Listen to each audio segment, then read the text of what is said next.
खुदा बाप, आज जितना वचन हम सुने तेरी आत्मा के द्वारा, वो इनकी जिंदगी में फलों को लेके आए। आज इन वचनों को पहले हम लिखेंगे। मैं चाहता हूं आप जल्दी जल्दी से इसे लिखें। बोलेंगे इन वचनों की सारी डिटेल को। यूहन्ना 19:38 से 42 आयत तक, यूहन्ना 20 अध्याय पूरा, यूहन्ना 21 अध्याय पूरा, लूका उसकी 24:13 से 53 आयत तक, मरकुस 15 उसकी 42 से 47 आयत तक, मरकुस 16 अध्याय पूरा, मत्ती 27 उसकी 57 से 66 आयत तक, मत्ती 28 अध्याय पूरा, यहेजकेल 18 उसकी 4 आयत, यूहन्ना 14 उसकी 19 आयत, इब्रानियों 11 18 से 19 आयत, उत्पत्ति 22 उसकी 5 आयत। फिर से इसे रिपीट करेंगे और थोड़ा स्लो, ताकि सब लिख लें इसे। यूहन्ना 19 उसकी 38 से 42 आयत तक,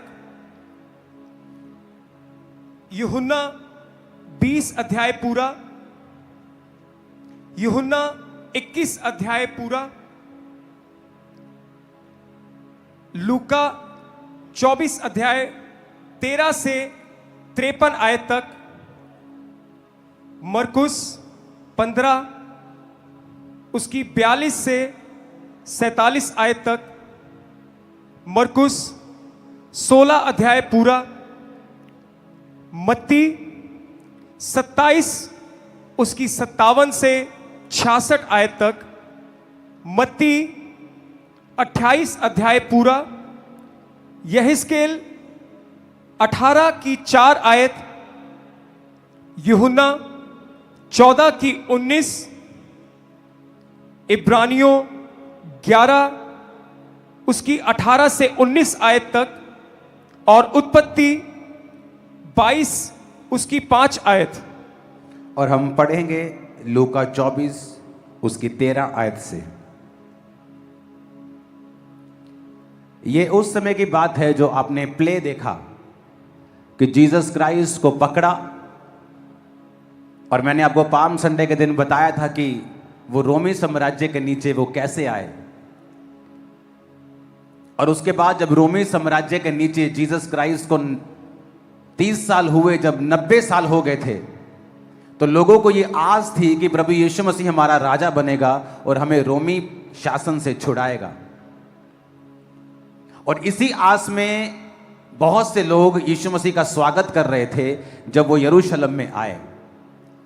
लेकिन जब वो पकड़वा दिए गए तो लोगों को लगा कि यीशु ने हमें धोखा टाइप दे दिया है, क्योंकि हमें तो ये लगा था कि जिस तरह बाकी राजे न्यायी शाऊल दाऊद के जैसे, गिदौन के जैसे हमें छुड़ाते आए हैं, ये हमें छुड़ाने के लिए आया है। ये तो मिरेकल भी करता था, ये तो लोगों को खाना भी खिलाता था। ये तो 5000 पुरुषों को, 20,000 लोगों को खाना इसने चंद रोटियों से खिला दिया। 5 रोटियों से इतने लोगों को खाना खिला दिया, थोड़ी सी मछलियों से सभी का पेट भर दिया।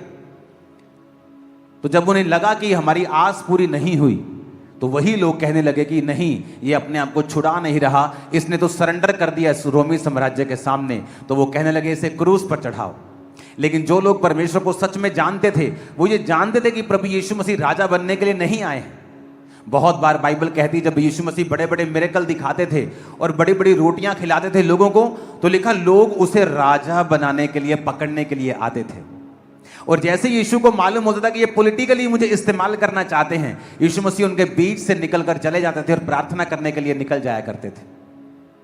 और जब यीशु मसीह को पकड़ लिया गया वीरवार के दिन, और जब पकड़ के राजा के सामने लेके गए, तो राजा ने कहा जितने इल्जाम तुझ पे लग रहे हैं कोई प्रूफ नहीं है, तू मुंह से कह दे बस कि ये झूठ है, मुझे तुझे छोड़ना पड़ेगा। लेकिन यीशु ने कहा मैंने अपने मर्जी से अपने आप को इनके हाथों में दिया है ताकि वचन पूरा हो कि एक भविष्यद्वक्ता जिस तरह मूसा ने सांप को क्रूस पर चढ़ाया है, एक भविष्यद्वक्ता मारा जाएगा और पाप को क्रूस के ऊपर खत्म कर देगा। मैं वो काम करने के लिए आया हूं। और यीशु मसीह को मारा गया, गाड़ा गया। और जब वो मर गए और जब उनको कब्र में रखा गया, ये तब की बात है, ये संडे की बात है, जब प्रभु यीशु मसीह उस कब्र से जी उठे। तो उस वचन को हम पढ़ेंगे। जी उठने के बाद एक घटना होती है लूका 24 उसकी 13 आयत में। उसी दिन उनमें से 2 जन इमाउस नामक एक गांव को जा रहे थे, जो यरूशलेम से कोई 7 मील की दूरी पर था। वे इन सब बातों पर जो हुई थी आपस में बातचीत करते जा रहे थे। और जब वे आपस में बातचीत और पूछताछ कर रहे थे, तो यीशु आसपास आकर उनके साथ हो लिया, परंतु उनकी आंखें ऐसी बंद कर दी गई थी कि उसे पहचान ना सके। उसने उनसे पूछा, ये प्लीज क्या? आप अगर फोटो दिखाना चाहते हैं तो कृपया बड़ी दिखाएं, साइडों की चीजें खत्म करें। आई थिंक आपको समझाया गया था किस तरह दिखाना है। आप, मुझे लगा था शायद आपको समझ आ गई। 2 व्यक्ति यरूशलेम से 7 मील की दूरी पर यीशु की बातें करते हुए जा रहे थे। और जब वो बातें कर रहे थे, प्रभु यीशु मसीह उनमें मिल गए आके। और पता वो क्या बोलने लगे? 18 आयत को पढ़ेंगे। यह सुनकर उनमें से क्लियोपास नामक एक व्यक्ति ने कहा, क्या तू यरूशलेम में अकेला परदेसी है, जो नहीं जानता कि इन दिनों में उसमें क्या क्या हुआ है? उसने उनसे पूछा, कौन सी बातें? उन्होंने उससे कहा, यीशु नासरी के विषय में, जो परमेश्वर और सब लोगों के निकट काम और वचन में सामर्थी भविष्यद्वक्ता था। और प्रधान याजकों और हमारे सरदारों ने उसे पकड़वा दिया कि उस पर मृत्यु की आज्ञा दी जाए और उसे क्रूस पर चढ़वाया, परंतु हमें आशा थी कि यही इज़राइल को छुटकारा देगा। देखो, आम लोगों की बातें हो रही हैं। ये आम लोग थे, कहते हमें आशा थी कि वही इज़राइल को छुटकारा देगा, पर कहते वो तो पकड़वा दिया गया और वो मार दिया गया। वो तो कमजोर सा निकला। वो आपस में बात कर रहे थे कि यार बाइबल में तो लिखा है कि हमारा राजा गधे के बच्चे के ऊपर आएगा और हमें छुड़ाएगा, पर वो तो मर गया। हमें तो आशा थी कि वो इज़राइल को छुटकारा देगा। हम 90 साल से रोमी शासन के नीचे हैं। एक देश जब 90 साल से किसी दूसरे देश के अधीन होता है तो वो दूसरा देश उसे चूस लेता है पूरा। कहते भारत सोने की चिड़िया थी। वो 90 साल उस शासन में, रोमी शासन के नीचे लोगों को छुटकारे की आस थी। पर कहते इस घटना को अब बीते हुए ये 3रा दिन है। पर कहता हम में से कई स्त्रियों ने हमें हैरान कर दिया है कि वो भोर को कब्र पे गई थी। 23 आयत को पढ़ेंगे। और माइक थोड़ा अपना सीसी कम कर इसको। और जब उसका शव ना पाया तो यह कहती हुई आई कि हमने स्वर्गदूत का दर्शन पाया, जिन्होंने कहा कि यह जीवित है। तब हमारे साथियों में से कई एक कब्र पर आए और जैसा स्त्रियों ने कहा था वैसा ही पाया, परंतु उसको न देखा। तब उसने उनसे कहा, हे निर्बुद्धियों। अब जब वो कब्र पे गई लिखा औरतें, तो उन्होंने वहां पे दूत को देखा और दूत ने कहा, तुम जीवितों को मुर्दों हुओं में से क्यों ढूंढ रही हो? क्या तुम्हें नहीं पता कि वो अपने वचन के अनुसार जी उठा है? कहता ऐसी स्त्रियां ऐसी बातें कर रही हैं। अब ये भरमाने वाली बातें हैं कि सच में ऐसा हुआ है, क्योंकि वो तो बड़ा पावरलेस लग रहा था सरकार के हाथ में। अब जीसस क्राइस्ट जवाब देते हैं 25 आयत में। तब यीशु ने उनसे कहा, हे निर्बुद्धियों और भविष्यद्वक्ताओं की सब बात पर विश्वास करने में मंदमतियों, क्या अवश्य ना था कि मसीह ये दुख उठाकर अपनी महिमा में प्रवेश करे? 27 आयत से पढ़ेंगे। तब उसने मूसा से और सब भविष्यद्वक्ताओं से आरंभ करके सारे पवित्र शास्त्र में से अपने विषय में लिखी बातों का अर्थ उन्हें समझा दिया। इतने में वे उस गांव के पास पहुंचे जहां वे जा रहे थे, और उसके ढंग से ऐसा जान पड़ा कि वह आगे बढ़ना चाहता है, परंतु उन्होंने यह कहकर उसे रोका, हमारे साथ रह, क्योंकि संध्या हो चली है और दिन अब बहुत ढल गया है। तब वह उनके साथ रहने के लिए भीतर गया।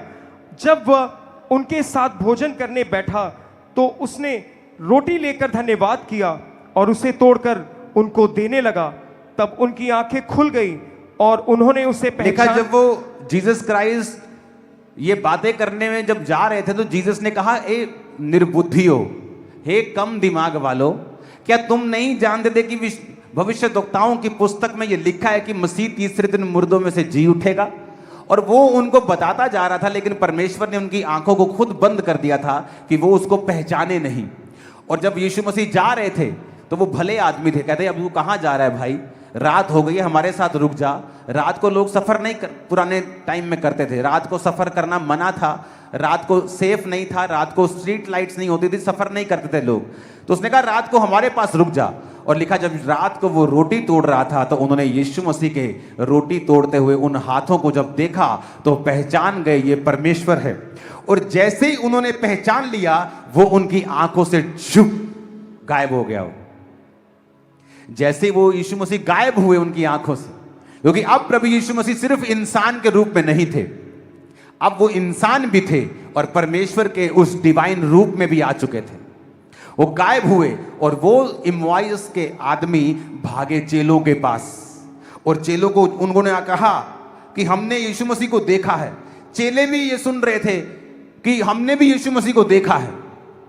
और फिर थोमा कहता है, मैं तो जब तक उसके डाल ना लूंगा, उसकी पंजर में उंगलियां ना डाल लूंगा, तब तक मैं कदापि विश्वास नहीं करूंगा। फिर परमेश्वर थोमा को दिखाई दे। बाइबल कहती, जब आप यूहन्ना 21 से पढ़ते हैं तो वो फिर दिखाई दिए तीसरी बार पतरस को, जब वो नाव पर गया मछलियां पकड़ने के लिए। और जब कुछ नहीं पकड़ा तो परमेश्वर फिर उसके पास आके खड़े हुए और कहा, दाहिनी और जाल डालो तो तुम बहुत सी मछलियां पकड़ लाओगे। जब दाहिनी और जाल डाला तो फिर 153 बड़ी मछलियां पकड़ी। इतनी ज्यादा कैच हुआ कि वो पहचान गए कि ये फिर से यीशु मसीह ही है। पतरस को अपनी पुरानी जिंदगी फिर याद आ गई।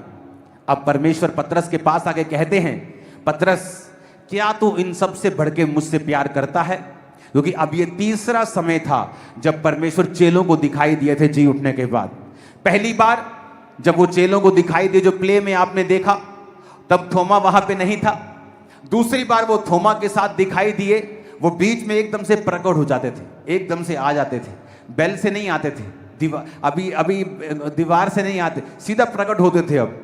और 2 बार दिखाई देने के बाद तीसरी बार वो उनको झील पर दिखाई देते हैं और पतरस से कहते हैं, पतरस क्या तुम मुझसे इनसे बढ़ के प्यार करता है? उसने कहा हाँ। प्रभु ने कहा, मेरी मेमनों को चरा। दूसरी बार प्रभु ने पूछा, हे पतरस क्या तू सचमुच मुझसे इनसे बढ़ के प्यार करता है? हाँ प्रभु, मेरी भेड़ों की रखवाली कर। तीसरी बार प्रभु ने फिर पूछा, क्या तू सचमुच मुझसे प्यार करता है? पतरस उदास हो गया, उसे लगा परमेश्वर को मुझ पे डाउट हो गया है, क्योंकि मैंने 3 बार इसका इनकार किया था।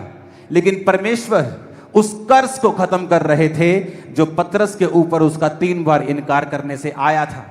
और इसलिए प्रभु यीशु मसीह 3 बार उसका इकरार करवा रहे थे कि हाँ मैं तुझसे प्यार करता हूं, हाँ मैं तुझसे प्यार करता हूं, हाँ मैं तुझसे प्यार करता हूं, अब मेरी भेड़ों को चरा।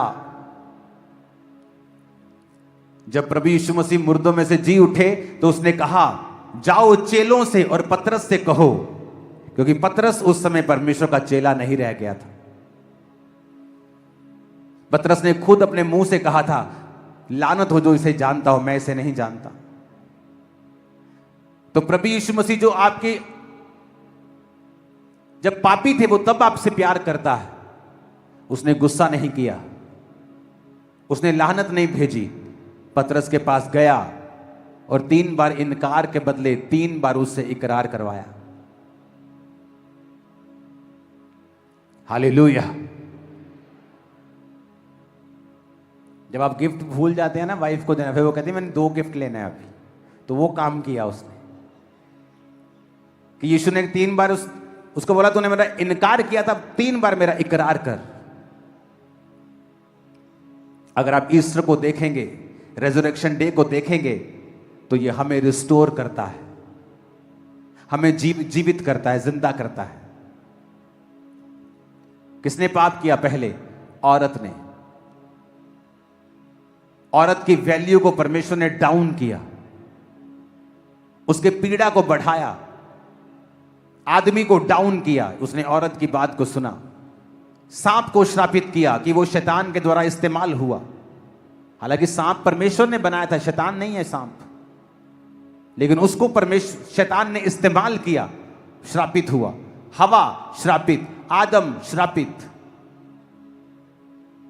औरतों के ऊपर जुल्म होने लगे, औरतों को कल्प्रिट समझा जाने लगा, उन्हें अलग अलग तरह की ताड़नाओं से गुजरना पड़ा।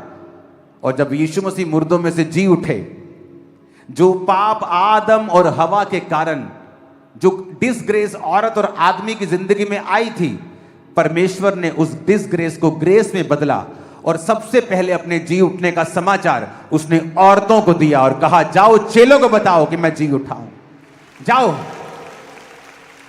आज इसीलिए जो औरत जीसस क्राइस्ट पे यकीन करती है, जो औरत अपना जीवन परमेश्वर को दे देती है, परमेश्वर उसकी इज्जत को बढ़ाता है। उसके परिवार में, उसके पति के सामने, उसके लोगों के सामने उसकी इज्जत बढ़ती है। उसके बच्चों के सामने उसका पति उसका आदर करता है। क्यों? क्योंकि वो परमेश्वर की है। परमेश्वर ने औरतों की वैल्यू को ऊंचा किया। ईस्टर एक मैसेज था कि जिस औरत को बोलने का अधिकार नहीं था, अब जीसस ने कहा तुम जाके बताओ कि जब प्रभु आज्ञा देता है तो शुभ समाचार सुनाने वालियों की बड़ी सेना हो जाती। औरत की पोजीशन को परमेश्वर ने ऊंचा किया, उसकी जिंदगी के श्रापों को खत्म किया। और वो गई और उन्होंने प्रचार किया, चेलों को बताया। चेले भागते हुए गए। एक चेला तो इतना डर रहा था कि कब्र के अंदर नहीं गया, लेकिन पतरस दलेर आदमी था, वो गया भाग के कब्र के अंदर पहले और देखा कि यीशु मसीह वहां नहीं। जब वो जी उठा, आपकी आस जी उठी, आपकी आत्मिक जिंदगियां जी उठी, आपके शरीर जी उठे, आपके कैरियर जी उठे। जो कुछ मरा हुआ है, जब वो जी उठा, आप जी उठे। आमीन। ऊंचाई आशीष हमारी है। Hallelujah, hallelujah.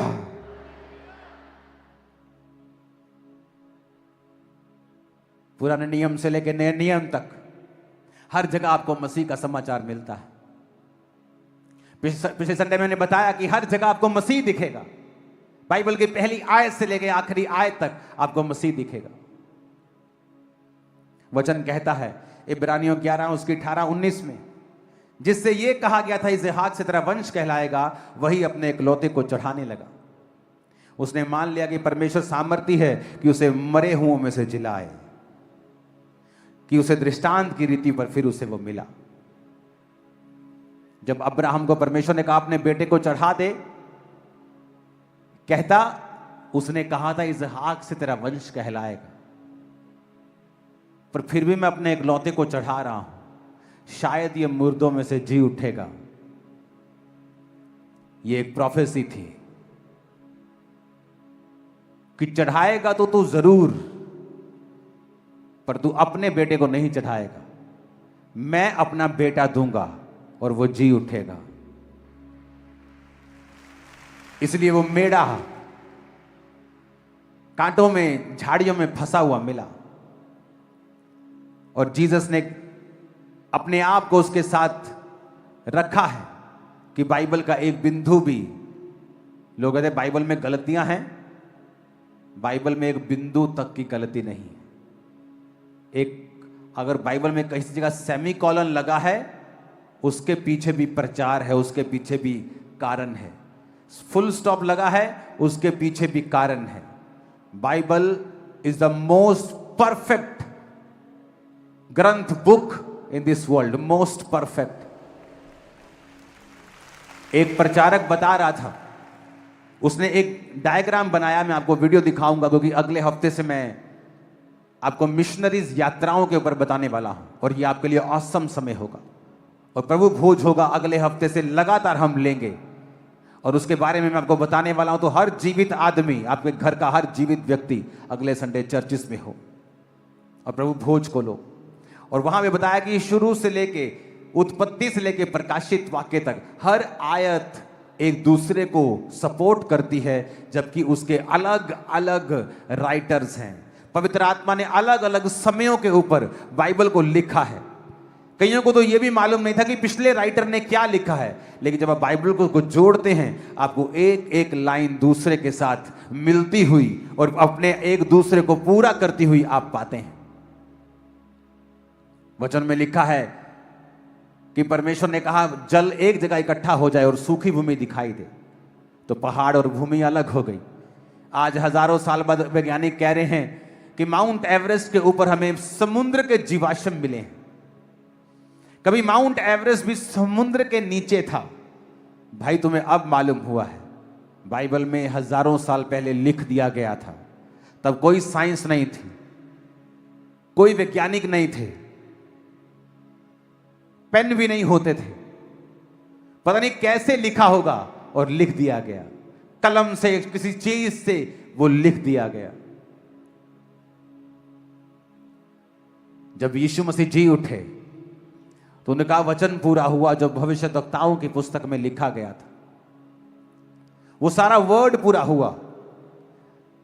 जी उठने का वाक्य आप चारों सुसमाचार में पढ़ते हैं, मत्ती में भी पढ़ते हैं, मरकुस में पढ़ते हैं, लूका में पढ़ते हैं, यूहन्ना में पढ़ते हैं, और सब जगह आपको सारी चीज दिखाई नहीं देगी। कई हिस्सा आपको मत्ती में पढ़ने में मिलेगा, कोई हिस्सा आपको मरकुस पढ़ने में मिलेगा, और आपको मालूम होगा कि वाकई ही जो लिखने वाले थे ये पवित्र आत्मा के द्वारा ये सब चीजों को लिख रहे थे। वो लिखाने वाला पवित्र आत्मा था, और परमेश्वर ने कहा था जब मैं जी उठूंगा तो भविष्यद्वक्ताओं की सब जो कथन थे वो पूरे होंगे। जब वो जी उठा, आप जी उठे। आज आप सब जी उठेंगे सब तरफ से। आमीन ऊंचे वाला चाहिए चर्च। ये बातें करने वाला धार्मिकता नहीं है, रिलीजन नहीं है, ये फुलफिलमेंट का एक रिलीजन बोल सकते हो आप। फुलफिलमेंट जो हो चुकी है, जो वचन बोले गए थे उसे पूरा करने का ये टाइम था, और पूरे होते हैं वो वचन। आज जो हो रहा है दुनिया में, इसके बारे में भी बोला गया है कि राज्य पे राज्य, देश पे देश, कौम पे कौम चढ़ाई करेगी, युद्ध करेंगे लोग, इकोनॉमीज का हाल बुरा होगा, अंत में कलेश के दिन आएंगे, महाकलेश के दिन आएंगे, चुनु हुओं के कारण वो घटाए जाएंगे। अब जब इतने वचन पूरे हो चुके हैं तो ये भी वचन पूरे हो जाएंगे। ऊंची आवाज में को हालेलुया।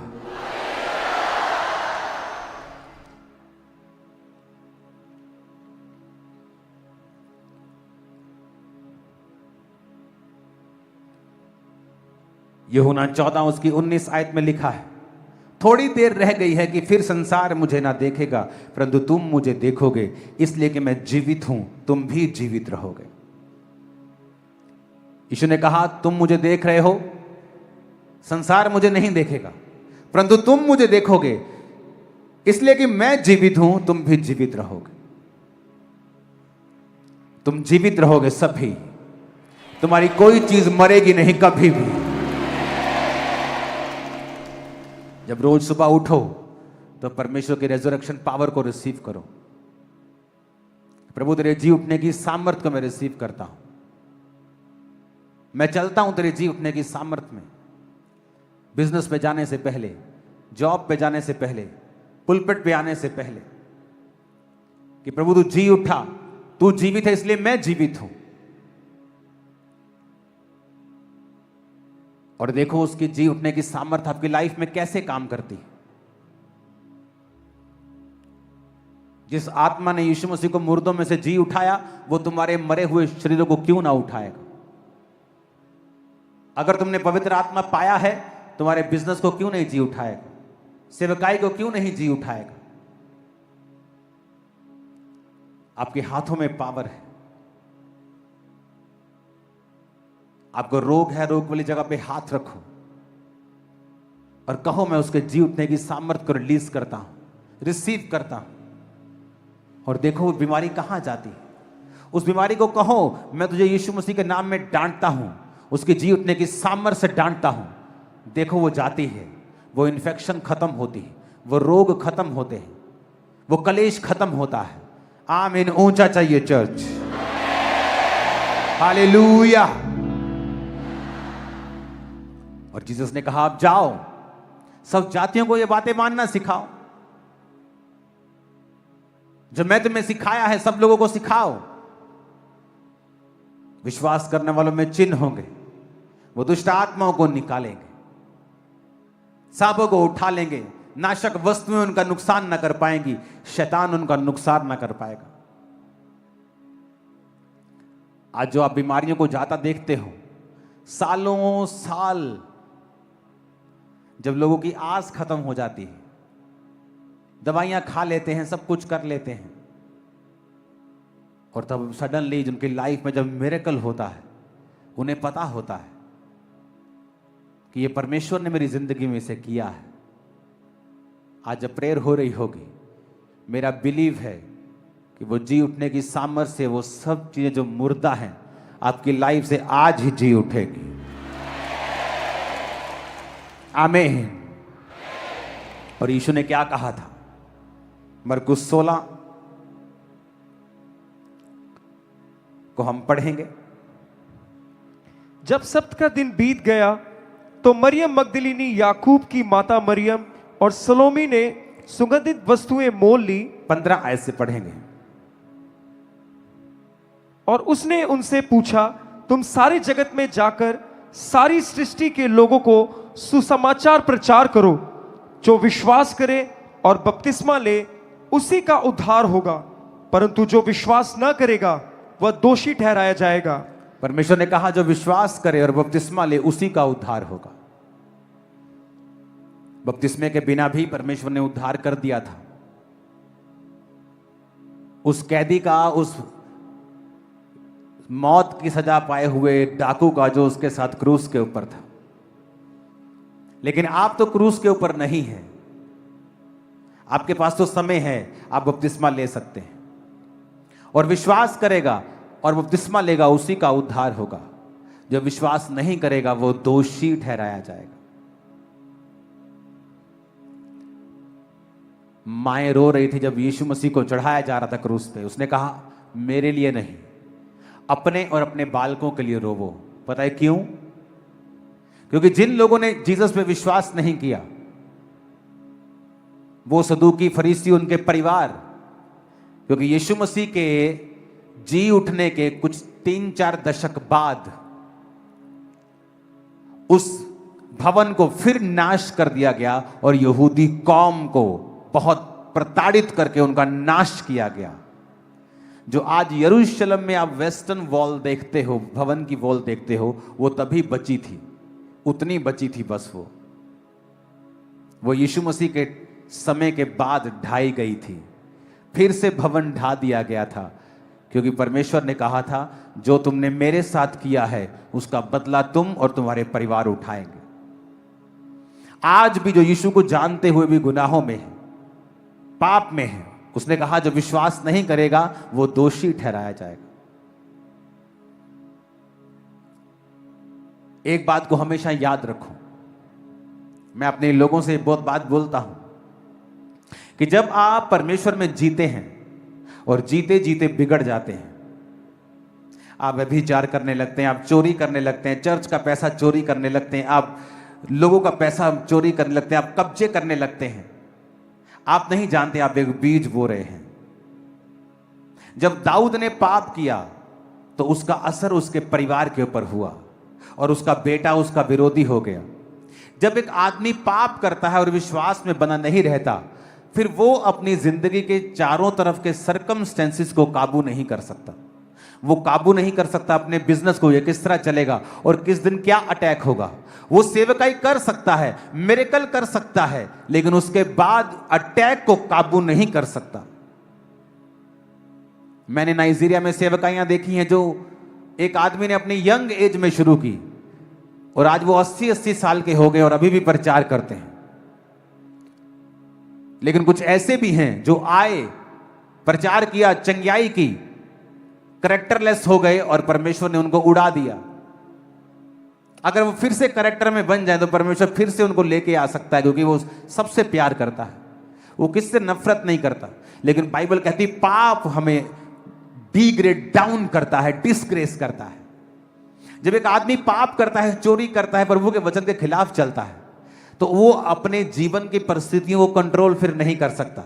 उसकी फैमिली अटैक के नीचे जाएगी, उसका फाइनेंस, उसकी बॉडी, उसका कुछ भी वो फिर कंट्रोल नहीं कर सकता। उसे वो सारे कोर्सेस लेने पड़ेंगे जो उसने पाप से खरीदे हैं। और यीशु ने कहा जो विश्वास करेगा और बपतिस्मा लेगा उसका उद्धार होगा। इसलिए विश्वास में बने रहना, बपतिस्मा लेना और फिर वैसा ही जीवन जीना जैसा यीशु ने कहा है। बपतिस्मा जब आप लेते हैं तो उसका मतलब है बैप्टिजो, इमर्स करना, पानी में इमर्स करना, डूब जाना। पानी के अंदर जाने का मतलब मैं अपने गुनाहों के लिए मारा गया। ये कोई धर्म परिवर्तन नहीं है। बैप्टिज्म का मतलब है जब पानी के अंदर जाने का मतलब मैं अपने आप के लिए मर गया, ये मेरी कब्र है, और जब पानी से बाहर आया तो मैं जी उठा यीशु के लिए, जिस तरह यीशु जी उठे। और अब मेरा अगला जीवन यीशु के वचन के अनुसार होगा, ना कि जो मेरा शरीर चाहता है। जब शैतान आप पर अटैक नहीं कर पाता तो वो आपको पाप के लिए कंटिन्यू प्रेरित करता है, क्योंकि जब आप पाप करते हैं आपके आसपास हेज, बाड़ा बंधा नहीं रहता, वो एंटर करता है। आज ईश्वर के ऊपर नियम बना लें कि आप विश्वास में रहेंगे, बपतिस्मा लेंगे, और उद्धार का मतलब सिर्फ आत्मिक उद्धार नहीं है, ये नेशनल, फिजिकल, फाइनेंशियल, स्पिरिचुअल, हर तरह का उद्धार है जो आप और आपका पूरा परिवार देखेगा इन जीसस नेम। खुदावन इस वचन के जरिए आपको सदा के लिए आशीषित करे और आपकी जिंदगियां परमेश्वर में मजबूत हो जाएं। यीशु मसीह के नाम में हम मांगते हैं। अपने